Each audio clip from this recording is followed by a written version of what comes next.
Hi guys! Good morning! So today, isi-share ko pala sa inyo yung isa sa pinapagawa namin sa house namin. Bali, nasa finishing stage na nga kami and may mga additional items kami like yung wardrobe and yung another sliding door para sa kwarto namin.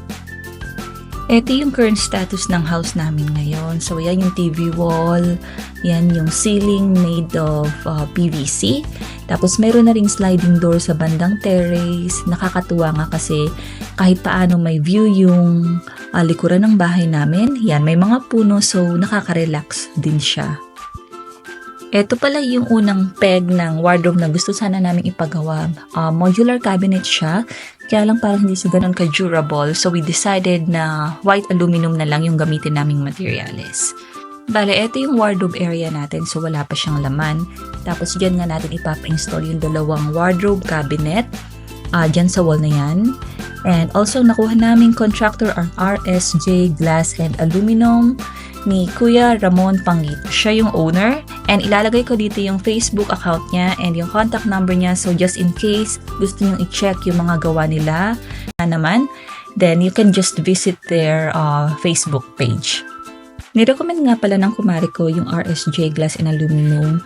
At isa sa nagustuhan ko sa kanila is accommodating sila, madali silang kausap, may malasakit sila sa kliyente at sa gawa nila. Very honest rin sila kapag kailangan may baguhin or hindi pwede yung isang bagay na gusto mong gawin sa design mo. Lagi din sila nag-update at for example dito sa nangyari sa amin, nagkaroon ng konting aberya lang naman. So may kailangang baguhin na drawers. So nag-update siya sa akin na medyo madidelay yung installation nila ng isang araw lang naman. Bali, total of 2 days nga pala yung installation ng dalawang wardrobe na yan at ito yung unang araw. Hindi mo na rin sila kailangang i-monitor dahil ina-update ka nila from time to time.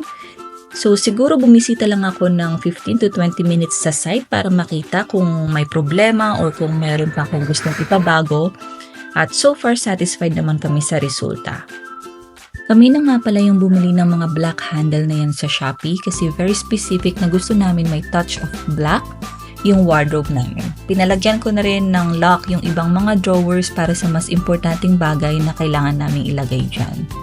Nagpadagdag rin kami ng sliding door sa wardrobe area para ma-separate yung space sa wardrobe and also design na rin kasi medyo nagkamali kami ng sukat sa TV wall namin. So, ito na nga pala yung finished product na ginawa nila Kuya Ramon. So, yan yung sliding door, pinagawa ko na rin French type. Tapos, ito yung dalawang wardrobe cabinet. Yan yung hanger and mga drawers sa ilalim. At yung kabilang side naman na wardrobe, kung mapapansin nyo, mirror na yung ginawa namin sa sliding door niya para functional na rin.